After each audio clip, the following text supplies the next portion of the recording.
आपका स्वागत करके मैं बहुत प्रसन्न हूं।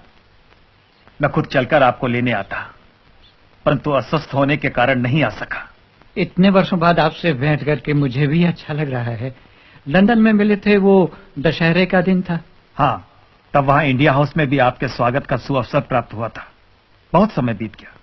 आपने रत्नागिरी में हरिजन उद्धार का जो काम किया वो बहुत प्रशंसनीय है। हरिजन? हाँ, मेरे विचार से शूद्र शब्द का इस्तेमाल हमें नहीं करना चाहिए। उसकी जगह हरिजन कहना ठीक है। हरिजन तो हम सभी हैं। आप जिन्हें हरिजन कह रहे हैं वे शोषित हैं, पीड़ित हैं। मेरे विचार में जिस जाति व्यवस्था, कास्ट सिस्टम ने उन्हें इस दशा में लाया है उसे समाप्त कर देना चाहिए। नहीं नहीं, ऐसा करने से तो उलझने बढ़ेंगी। कास्ट सिस्टम में मेरा पूरा विश्वास है। वो हिंदू धर्म से अलग नहीं है। 4 वर्णों में विभाजित ये व्यवस्था हिंदू धर्म का आधार है। वो नेचुरल है और जरूरी भी। छुआछूत इसके कारण पैदा नहीं हुई। वो तो हिंदू धर्म के माथे का कलंक है, उसका अंग नहीं। अगर वो हिंदू धर्म का अंग नहीं तो कलंक कैसे बन गई? छुआछूत को समाप्त करने का एक ही रास्ता है, कास्ट सिस्टम को मिटा दिया जाए। कास्ट सिस्टम में महान शक्ति छिपी हुई है। इसके कारण हिंदू धर्म बिखरने से बच गया है। बच नहीं गया है महात्मा जी। कास्ट सिस्टम के कारण हमारा धर्म, हमारा समाज समाप्त होने के निकट पहुंच गया है।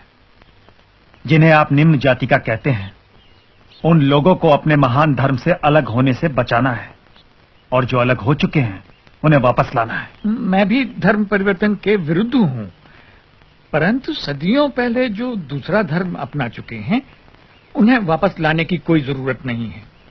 उन्हें वापस आना भी नहीं चाहिए। सोच समझकर, भले बुरे का विचार करके अगर कोई व्यक्ति हिंदुत्व को अपनाना चाहे तो उसे वापस अपने मूल धर्म में आने की स्वतंत्रता क्यों न दी जाए। हमारे धर्म के लोग कुछ ऐसी परिस्थितियों में घिर गए हैं कि दूसरे धर्मों के अनुयायी उन्हें अपने बराबर आने का लालच देकर धर्म परिवर्तन पर मजबूर कर देते हैं। इसीलिए मैं कहता हूं, जिन प्रथाओं ने हमारे बीच ऊंच नीच का भाव लाया है, अब उनका कोई उपयोग नहीं है। मैंने उनके पुतले जला दिए हैं। इस प्रकार तो हिंसा बढ़ेगी। यह हिंसा नहीं, संघर्ष है। संघर्ष और क्रांति से नई उपयोगी व्यवस्था का जन्म होगा। आप भी तो स्वतंत्रता प्राप्ति के लिए संघर्ष कर रहे हैं, क्या उसकी कोई सार्थकता नहीं? मेरा आग्रह इस बात पर है कि आजादी उचित और नैतिक साधनों से प्राप्त हो। लोग अहिंसा के मार्ग पर चलें। इतने विशाल देश को स्वाधीन कराना है। शत्रु भयंकर साधन संपन्न है, उसका सामना बिना हथियारों के कैसे संभव है?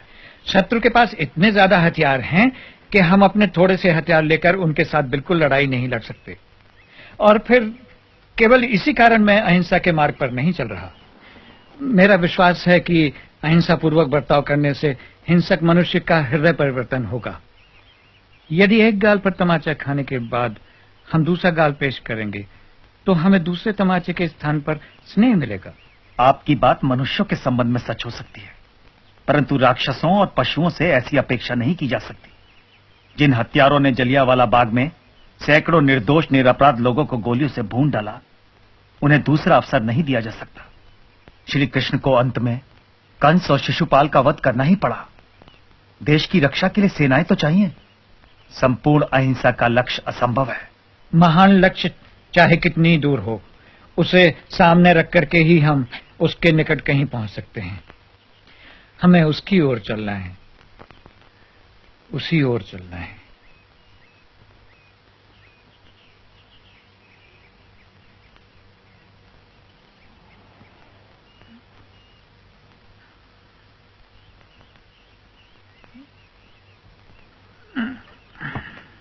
मुझे लगता है हम कई बातों में एक दूसरे से सहमत नहीं हैं, परंतु सावरकर, मुझे इतना अधिकार तो है कि अहिंसा का प्रयोग करूं। अपने निजी प्रयोग के तराजू में पूरे राष्ट्र को रखने से पहले राष्ट्र के हित और अहित की बात जरूर सोच लेनी चाहिए। मुझे आशा है हम फिर मिलेंगे और बातें करेंगे।